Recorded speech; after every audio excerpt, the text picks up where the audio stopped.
BL과 퀴어는 다르다. 저희는 지금 저희가 하고 있는 건 BL물이 아니거든요. 최근 웨이브는 연애 예능 프로그램 남의 연애를 론칭했습니다. 여느 연애 예능처럼 출연자들 간의 미묘한 눈빛이 오가고 마음에 드는 상대의 말 속에 숨겨진 마음을 추측하고 때로는 누군가에게 적극적으로 마음을 표현하기도 합니다.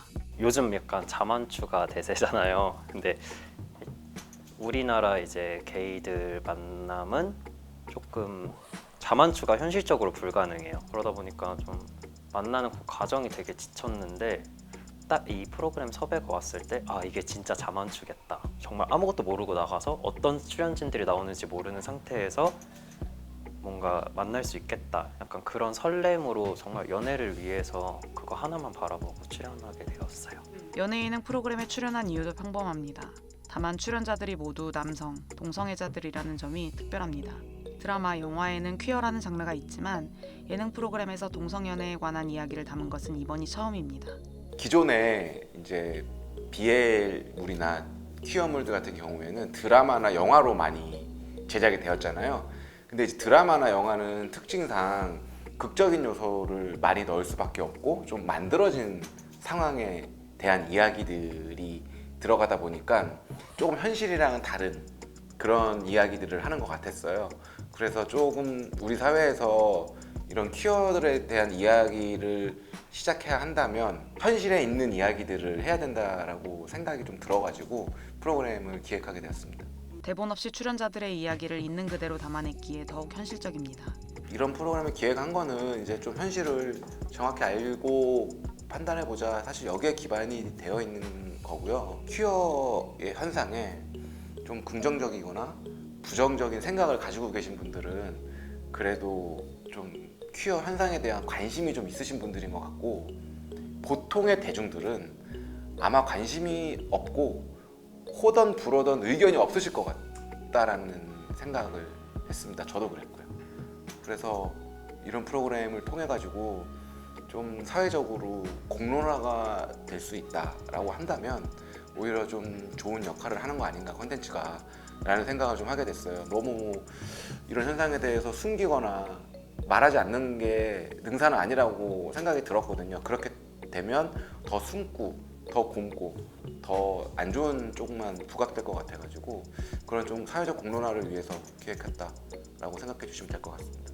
웨이브는 남성 동성연애뿐만 아니라 여성들의 동성연애, 성별 정정을 준비하는 이들의 이야기를 담은 메리퀴어도 동시에 론칭했습니다. 이제 메리퀴어 같은 경우에는 이 퀴어분들에 대한 삶에 대해 좀 초점이 맞춰져 있고, 남의 연애 같은 경우에는 이분들의 연애 감정, 그러니까 사람의 감정에 대해서 포커싱 되어 있거든요. 그래서 이런 퀴어 컨텐츠를 처음 접하시거나 퀴어들에 대해서 처음 접하시는 분들은 이 삶과 마음을 좀 동시에 보시면 이해하시기 편할 것 같다는 생각이 들어서 편성하게 됐습니다. 최근 미디어를 통해 성소수자들에 관한 담론이 활발해졌지만 프로그램으로 제작하는 것에는 고민해야 할 지점이 적지 않았습니다.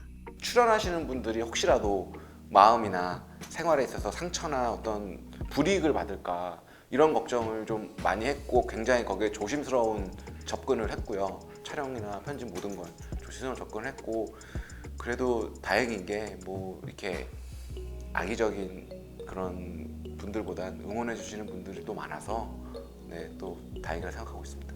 조금 부담이 있었던 거는 제가 뭐 게이 대표로 출연을 한 것도 아니고 뭐 그럴 이제 부담을 느낄 필요도 없는데 괜히 혼자서 이제 시청자분들이 이걸 보고 오해하실까봐 말해. 모든 게이들은 저럴 거야라고 뭔가 일반화를 하실까봐 약간 그거에 대해서 뭔가 약간 부담을 가지면서 촬영에 임했던 것 같아요. 남의 연애와 메리퀴어는 성소수자들의 사랑을 넘어 리얼한 삶을 담았다는 호평을 받고 있습니다. 제작진은 작게나마 대중의 의식 변화를 느낄 때도 있습니다.